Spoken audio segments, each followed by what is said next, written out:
বাংলাদেশের সবচেয়ে বড় ও ঐতিহ্যবাহী ঈদ জামাতের কথা বললেই প্রথমে আসে শোলাকিয়া ঈদগাহের নাম।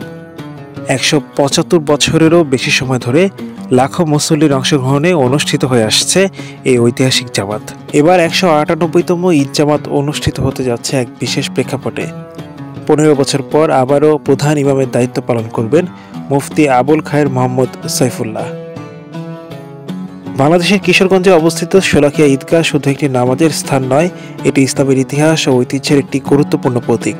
প্রায় ১৭৫ বছর ধরে এখানে ঈদুল ফিতর ও ঈদুল আজহার বিশাল জামাত অনুষ্ঠিত হয়ে আসছে। এবার ১৯৮তম ঈদ জামাত আয়োজিত হতে যাচ্ছে, যেখানে অংশ নেবেন প্রায় ২ লাখ মুসল্লি। শোলাকিয়া নামের পেছনে রয়েছে এক চমৎপ্রদ ইতিহাস। কথিত আছে এখানে প্রথম ঈদ জামাতে ১,২৫,০০০ মুসল্লি একত্রিত হয়েছিলেন, যা ধীরে ধীরে শোলাকিয়া নামে পরিচিতি পায়।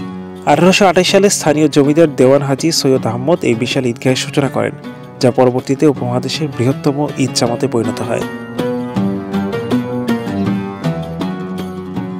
রোববার জেলা প্রশাসকের কার্যালয়ে অনুষ্ঠিত এক প্রস্তুতিমূলক সভায় সিদ্ধান্ত হয় এবারে প্রধান ইমাম হিসেবে থাকবেন মুফতি আবুল খায়ের মোহাম্মদ সাইফুল্লাহ।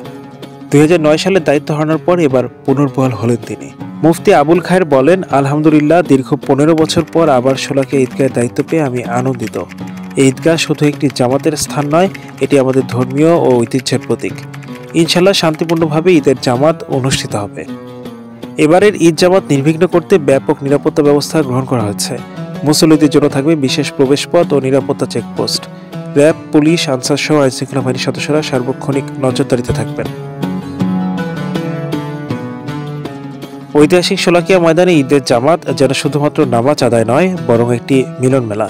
লাখো মুসল্লির কণ্ঠে ধ্বনিত হবে তাকবীর, আর ধর্মীয় ঐক্য ও ভ্রাতৃত্বের এক অনন্য দৃশ্যের সাক্ষী হবে এই প্রাচীন ঈদগাহ। Hello Bangla news desk.